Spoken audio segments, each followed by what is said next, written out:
sentidos que, efectivamente, para el ser humano, al igual que para los animales, eran dos sentidos esenciales. Como debe de beber, los olfato de defensa por el peligro, sí, algún aroma raro,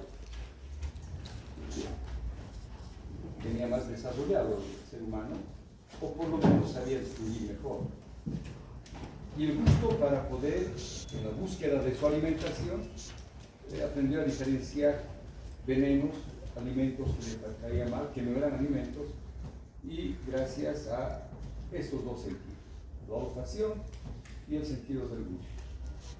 Empecemos por el primero, por el sentido del olfato.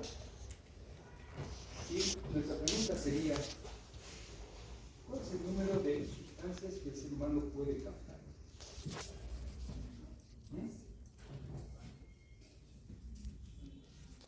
Cinco de acá. ¿Qué opina usted?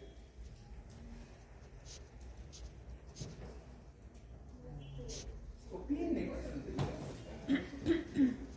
una opinión nunca, excepto los políticos se los hablan con tonterías. Pues tengan una opinión.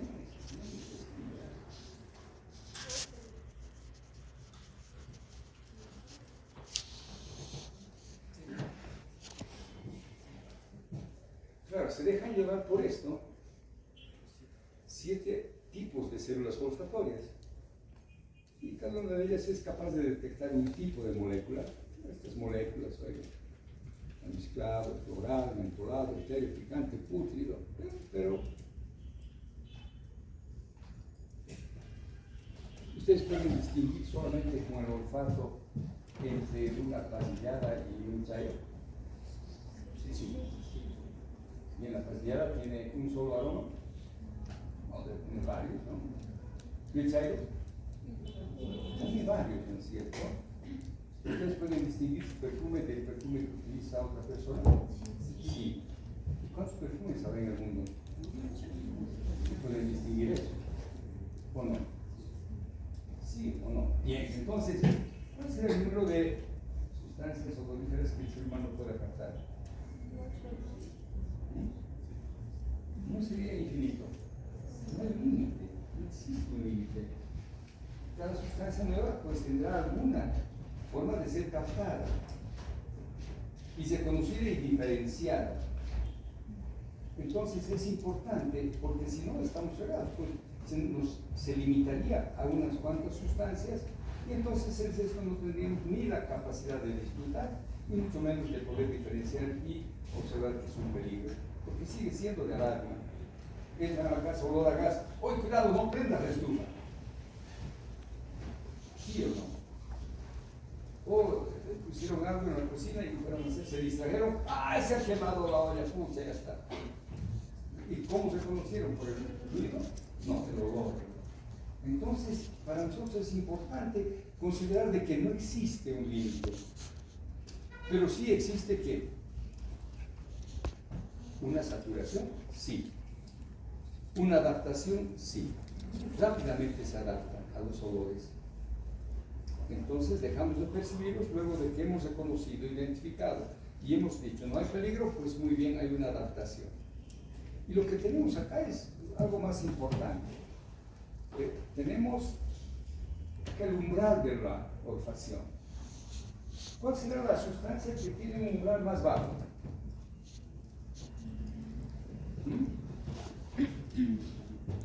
Aquí tengo el propilmercaptano.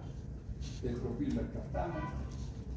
Miren, partes por millón, este es miligramos por mililitro, por litro. Pero aquí me interesa más partes por millón, un umbral olfativo. El monóxido de carbono, qué difícil es identificarlo. Necesito 100 partes por millón, 100.000 partes por millón, para poder identificarlo. O sea, mientras sea más bajo, y por eso la intoxicación por monóxido de carbono es fácil, perdón, es corriente, es frecuente, y están prácticamente muertos. En hematología podemos ver, o vamos a evaluar la importancia de esta sustancia del monóxido de carbono cuando se fija la hemoglobina. Pero bueno, lo que nos interesa es ver que han habido sustancias que los podemos captar con una parte por millón, o sea, con una concentración mínima, como por ejemplo es el ácido sulfídrico. Las dosis que están en 0, son las que más vamos a poder captar. Y aquí, las que tienen miligramos, cuanto menos miligramos por litro tengan, más fácil de captar. O sea, son sustancias odoríferas con bajo umbral y fácilmente captables. Esas son las características. Entonces, cualquier sustancia, o para ser una sustancia odorífera, ¿qué características tendrá que tener? Una, por lo menos, nombre menos.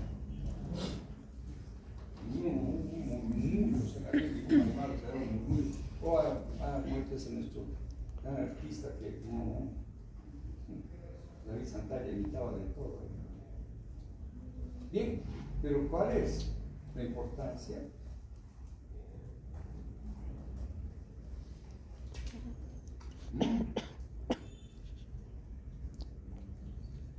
No quieren decir.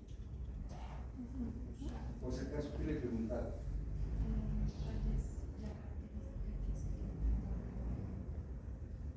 Que una sustancia sea odorífera, está bien.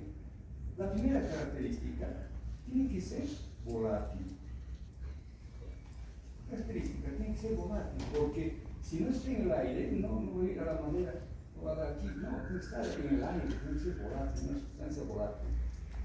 Segundo, va a entrar por nuestras narices y se va a chocar contra quién, con el moco. Entonces tendrá que ser hidrosoluble. ¿Sí? Tercero, va a tener que tomar contacto con los receptores de la membrana y por lo tanto tendrá que ser hidrosoluble. Son características muy interesantes para poder ser considerada como una sustancia odorífera. Si no cumple esas, no las vamos a poner. Entonces los aceites tienen algunos aceites que son aceites esenciales o aceites volátiles. Por ejemplo, el aceite de comida no tiene esa característica, no es volátil. Pero los aceites que tienen los perfumes sí. O el aceite que tiene el eucalipto sí. Tiene esas características. Pero otros aceites no, el aceite de carro no tiene esa característica. Muy bien, sigamos, porque nos vamos a perder en el tiempo. Y tenemos que hacer una cosa otra. Entonces, la sustancia odorífera ingresa por las fosas nasales, secundariamente puede entrar por estas vías retrógradas. Pero sí, cuando estamos respirando por la boca, hay personas que tienen dificultades en respirar por las fosas nasales, entonces respiran por la boca y tenemos la vía secundaria. Pero la primaria es esta. Y recuerden que la nariz tiene algunos objetivos primarios como calentar el aire, limpiar el aire y humedecer el aire. Bien, pero no va a filtrar, oigan, las sustancias odoríferas. Entonces esta sustancia va a ir a tomar contacto con este epitelio y el epitelio tiene un área aproximada de 200 a 1000 milímetros cuadrados. Y representa de toda esta superficie mucosa apenas el 3 al 5% de la cavidad nasal. Una pequeña área, pero con gran significación funcional para nosotros. Vamos a encontrar 4 tipos de células en esta mucosa olfatoria. Las más importantes, indudablemente, las neuronas olfatorias, son neuronas bipolares, que emiten su dendrita hacia el moco, hacia el exterior, y la otra dendrita que va a ingresar a través de la lámina cribosa del etmoides a formar parte del bulbo olfatorio y tomar contacto con estas células calciformes, ¿cierto? Bien. Primero, entonces, las más importantes, las neuronas receptoras olfatorias. Segundo, células de sostén, proporcionan soporte físico, sí, para que se agarren bien unas a otras.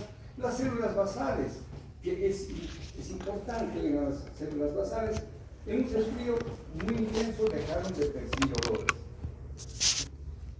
Pasó el resfrío, vuelven a percibir. No es que se acumuló moco, sino simplemente que esas neuronas murieron. Pero como tenemos estas células basales, se regeneran y volvemos a tener el sentido del olfato. Fue triste en la pandemia y una de las primeras manifestaciones clínicas de alerta de que estaba la persona con COVID fue la pérdida del olfato. Y ahí había una gran discusión. si esta pérdida del olfato fue por alteración de las células olfatorias o fue un problema a nivel central. Y parece que fue más a nivel central en algunos, en otros no, que después de un tiempo recuperaron el sentido de la olfacción, probablemente su problema fue a nivel de la mucosa. Daño en las células basales. Y otros que no lograron definitivamente, fue o es a nivel de los centros olfatorios. ¿Bien? Y las células de Bowen que van a secretar moco. Y el moco es muy importante, ¿no es cierto? Es muy importante porque permite que esta mucosa esté húmeda.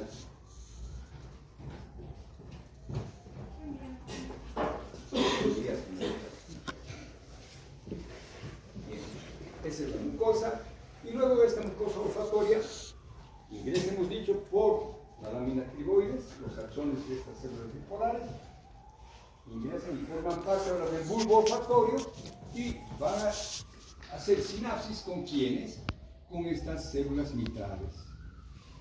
Y la sinapsis entre la célula olfatoria y la célula mitral se llama glomérulo. Es un conjunto muy interesante de penachos sinápticos de ambas estructuras. Este bulbo olfatorio se apoya, por cierto, claro, estamos viendo sobre este hueso, sobre la lámina cribosa del etmoides, recibe impulsos de quién, de los receptores olfativos y los envía, luego de tomar contacto, a través de las cepillas olfatorias. Aquí vemos la agregación de otras células más para comprender la importancia. Células en grano, las células mitrales, el glomérulo, que es la sinapsis entre las células receptores y las células mitrales. ¿Qué nos llama la atención de esta imagen o de esta figura?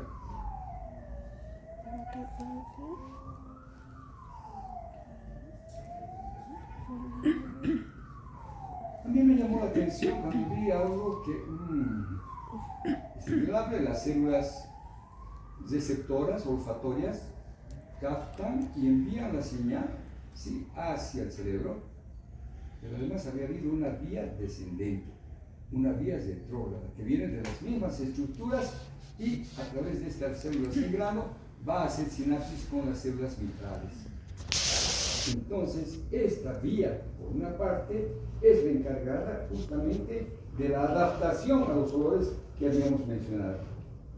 Pues esta vía va, mediante las células en grano, va a inhibir a las células mitrales y estas, a pesar de tomar contacto con las células olfatorias que las excitan, van a ser inhibidas y la transmisión del olfato se quedó ahí. Por eso nos adaptamos. Es una adaptación muy interesante. Al igual que el dolor, no podemos estar percibiendo permanentemente, no podemos estar sintiendo permanentemente esto porque nos van a distraer. Nuestra mente tiene que estar en otra situación.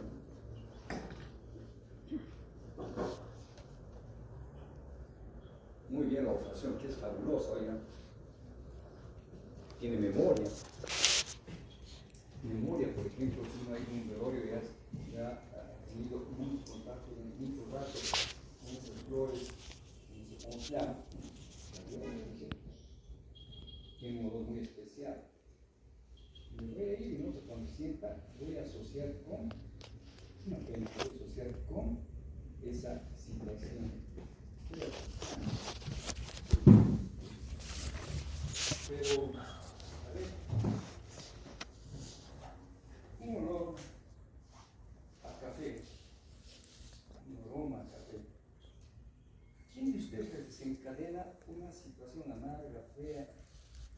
A nadie, ¿no es cierto? Porque un café es increíble, esta sustancia es fabulosa. Estoy contento de que un cafecito. Si no vamos, no hay un cafecito, pero si estoy renegando, caramba, me voy a tomar un trago. Como una misma sustancia desencadena una respuesta emocional afectiva diferente. Un café, oigan, es lo más fabuloso que hay. Siempre van a invitar para conquistar, para festejar, para todo un café. Vamos, ahora que están de moda las cafeterías. Bueno, pero estas vías olfatorias son, vamos a ver, lo más simple que tenemos acá: el epitelio olfatorio, el bulbo olfatorio y se va a dirigir a estas regiones: la corteza piriforme, prepiriforme, periamigdaloide, la zona en la corteza entorsinal, y tenemos la información, recuerden ustedes, para este fenómeno de la adaptación tenemos el camino en reverso, pero para hacerlo consciente tiene que ir a la corteza frontal. Y entonces, de todas estas que estamos viendo, y acá podemos observar mejor, es un circuito algo mejor diseñado, pues vemos cómo las sustancias van a estimular a las células en grano, y estas a su vez van a inhibir a las células mitales. Cuando vienen desde estas estructuras hacia el bulbo olfatorio, es para inhibir la información que recibe a las células mitales. Muy bien. Y además existen otras que van a ir directamente al glomérulo para poder hacer una inhibición más directa. Y en todas estas zonas, lo que nos interesa es que hay una corteza primaria y que está conformada por los núcleos periamigdaloides y la prepiriforme. ¿Dónde está aquí la prepiriforme? ¿Dónde está la piriforme? Aquí tenemos. Bien. Mientras que el área entosinal y la perisinal corresponden a una corteza secundaria. ¿Qué nos llama la atención de esta corteza? ¿Qué nos llama la atención? Ustedes han estudiado aquí.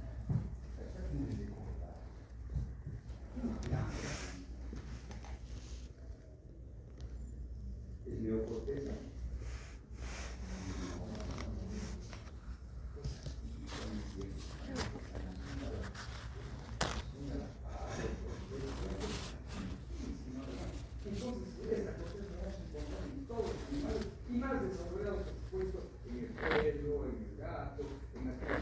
Que tienen como sentido primario.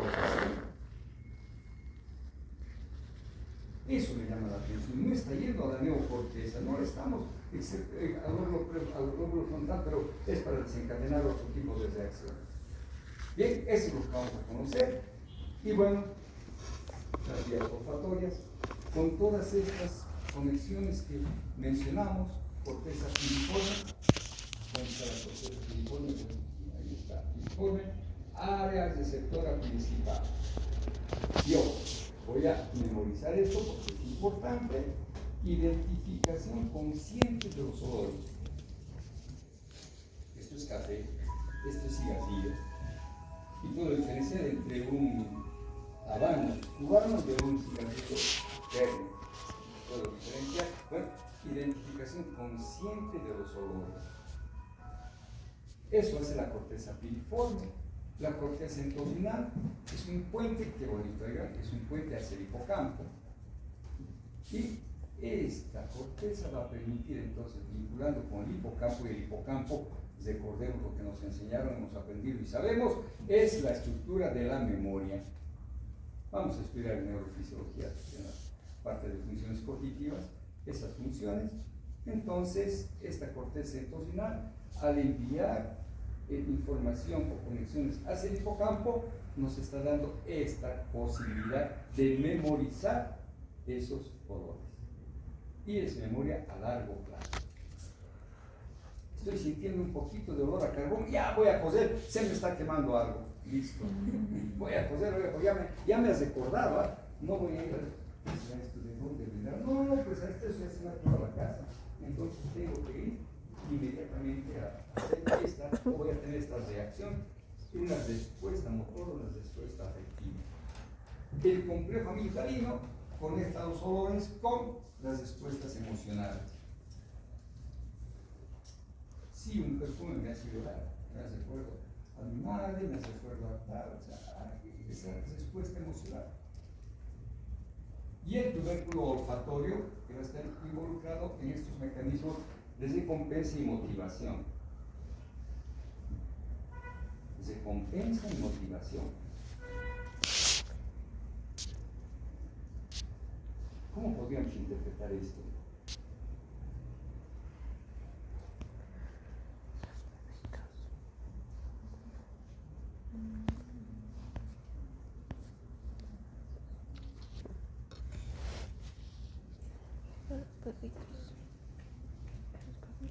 Un aroma bueno, un olor bueno de recompensa, ¿cómo puedo decir?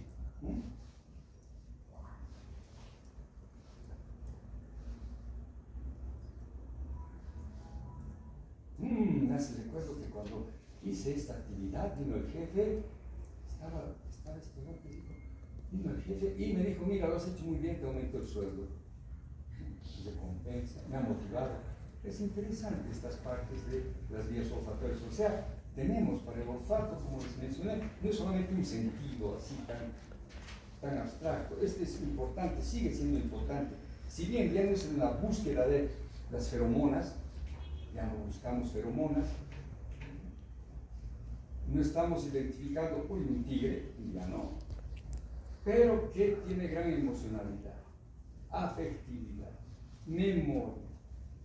Ha pasado a otro campo, no lo hemos perdido, sino que pasó a otro campo, la función de este sentido. Bien, entonces hemos terminado. ¿Nos vamos? No. Vamos a seguir con la fisiología del gusto.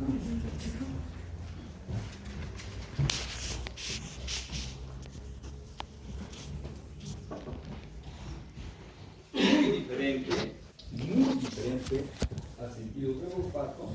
El sentido del gusto tiene limitaciones gustativas.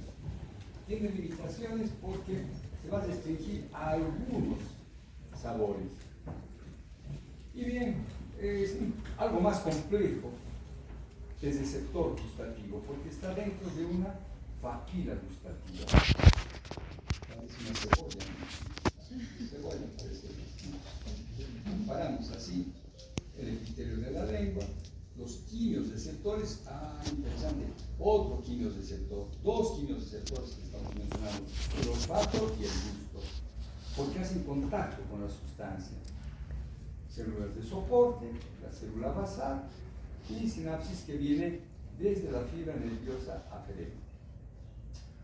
Muy bien, y podemos distinguir estas papilas por su forma, fungiformes, que van a estar localizadas en la punta y los bordes de la lengua, sensibles, ojo, ahora ya no hay esa especificidad, antes era casi dogmático, estos solo captan esto, ya no existe eso.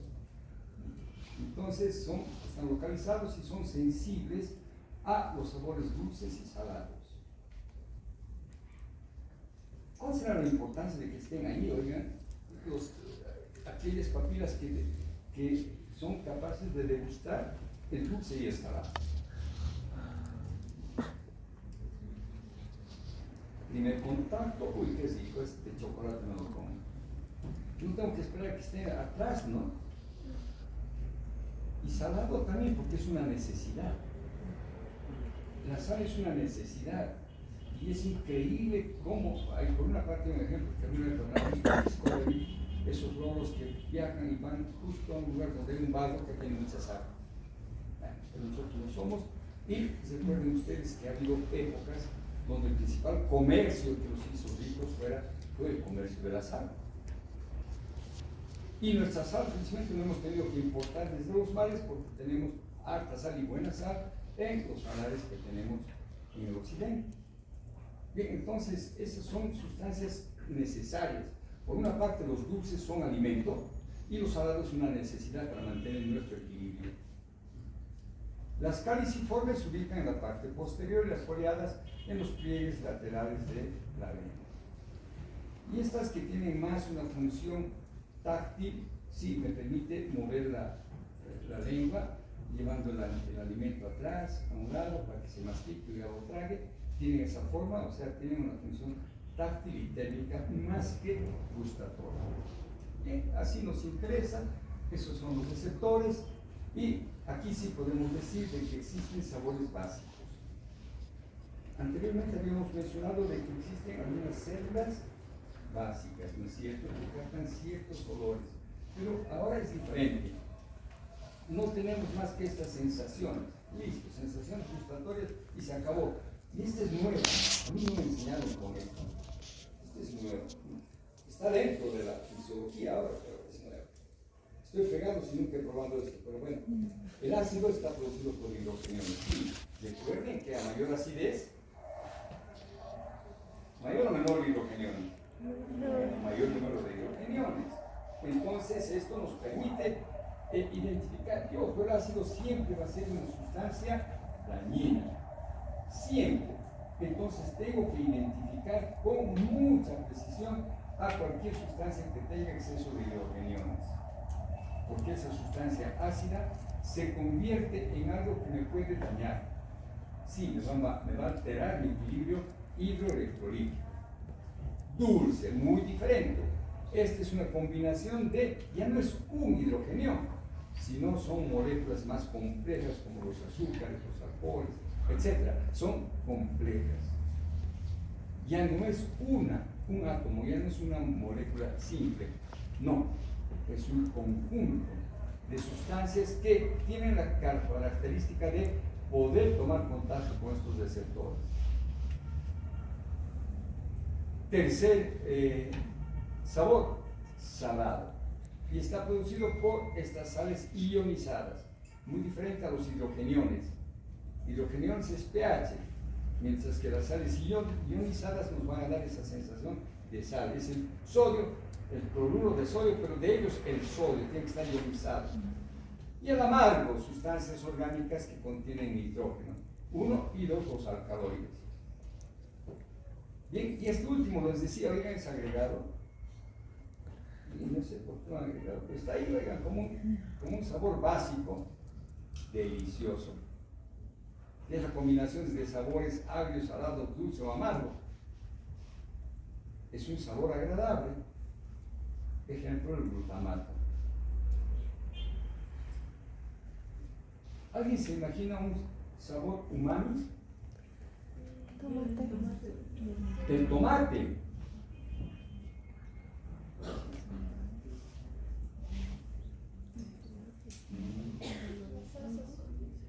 La salsa soya, sí. Pero salgamos de eso, a ver, salgamos, ya nos hemos parasitado con esto. Salgamos a ver de eso.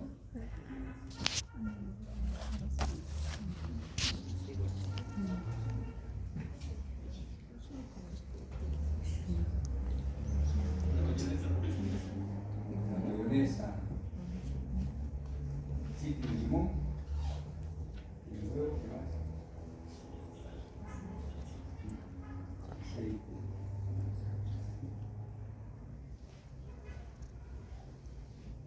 Miren, yo voy a utilizar este término cuando voy a ir a un restaurante y resulta que esa comida está deliciosa. ¿Y por qué? Porque tiene azúcar, tiene sal, tiene aceite, tiene sustancias que están empapando todos mis receptores gustatorios, y de tal manera que tengo entonces una combinación excelente o intensivo. Pero quitaré el azúcar y resulta que es diferente, no es lo mismo. O quitaré un poco la sal, no es lo mismo. Entonces, cuando yo voy a un restaurante y la comida está demasiado deliciosa, tiene exceso de sal, tiene azúcar o tiene exceso de aceite. Y hagan la prueba, cocinen uno con poco dulce, nada de dulce, etc. Y van a ver que es muy diferente, es menos delicioso que aquella que tiene todos esos componentes. Muy bien, entonces este sabor umami es así. ¿Qué umami está tu comida? Sí, está como jalado de los pelos, ¿cierto? Pero el limón está en los libros, Bien, sigamos jóvenes, entonces tenemos los receptores, sabemos qué captan estos receptores y la forma en la cual. Es muy diferente, tenemos receptores que indudablemente tienen que tomar contacto con el receptor, y un receptor sabemos que produce modificaciones de potencial de membrana utilizando receptores de membrana iónicos o receptores metabotróficos, proteína G dependiente. Esos son los dos tipos de receptores que siempre vamos a tener en la fisiología. Acá, por ejemplo, tenemos un receptor iónico para el sodio. Entonces, los sabores salado y ácido van a utilizar canales iónicos. Claro, ambos están utilizando moléculas simples, átomos o iones. El sodio despolariza la célula En el ácido, los protones, o sea, el hidrógeno, penetra por canales selectivos o bloquea canales de potasio y producen cualquiera de situaciones de despolarización. Muy diferentes estos sabores dulce, amargo y umami, que van a tener receptores proteína G dependiente. Sí, son proteína G dependiente y quiere decir que puedo tener una proteína G que al desprenderse la unidad alfa me produzca la despolarización o hiperpolarización, o me va a producir un envío de la información o va a frenar. Y es interesante, oigan, que al medirse la molécula, estos receptores tendrían esta molécula llamada glucina, de gusto. Esta va a liberar calcio, y ¿saben qué hace el calcio? ¿Correcto? Hemos visto en las primeras clases potencial de membrana, potencial de locales, potenciales de acción sinapsis. Sabemos que cuando el calcio ingresa, activa los sitios activos, permite la migración de los neurotransmisores y por lo tanto se produce la transmisión del impulso. Miren qué interesante, es muy diferente a lo que habíamos visto con los anteriores elementos. Siempre había por ejemplo, para la terminación libre eran las reacciones químicas, para el tacto era la presión, etc. Pero acá, cada una de estas sustancias tiene un receptor muy específico que le permite desencadenar. Entonces, más que, ahora viene esto de una manera interesante, más que determinar zonas o lugares como la punta, dulce, el saladito, aquí y allá, más que eso es determinar qué tipo de receptor tiene esa papila gustatoria. Si tiene un receptor iónico, ya se está más preparada para sabor, salados y ácidos. Si tiene, estos receptores tienen como canales proteicos a la proteína G que sea inhibitoria o excitatoria, sabemos que es para este otro tipo de sabores. Ahí vino la diferencia. Antes eran muy estrictos. Vean ustedes, algunos libros están marcados dulce, salado, tostados, algo así aquí, ¿sí? Ahora ya no tenemos tanto eso. Y bueno, las vías, ¿cómo son las vías del gusto?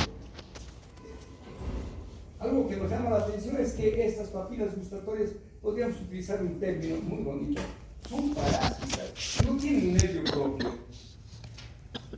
No, están utilizando el trayecto de otro nervio. Se van a unir en el trayecto periférico a otro nervio.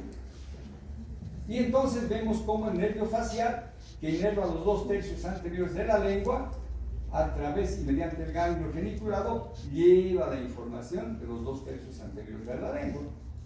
El nervio glosofaringio, que inerva el tercio posterior de la lengua y mediante el ganglio petroso va a transmitir la información. Y el vago, que recoge la información de la base. Aquí sí hay y eso es pues inamovible, muy diferente a los receptores que pueden estar por todo lugar. No, aquí la inervación de estos nervios es fija. Entonces, estos nervios que están localizados distribuidos mejor, digamos, en la extensión de la lengua, van a llevar la información de las papilas gustatorias que están ahí. Bien, entonces les podría repetir, les mencioné, ese término me gustó mucho. Este sentido utiliza, ¿qué utiliza? Nervios que no son propios de él. No, es un parásito, está ahí acoplándose. Bien, estas entonces, ahora que son llevadas, van a terminar en el tronco cerebral. ¿Y dónde? En este núcleo que también no es propio de él, en el núcleo del fascículo solitario. Tampoco es propio de él, ¿no es cierto? No es exclusivo para él.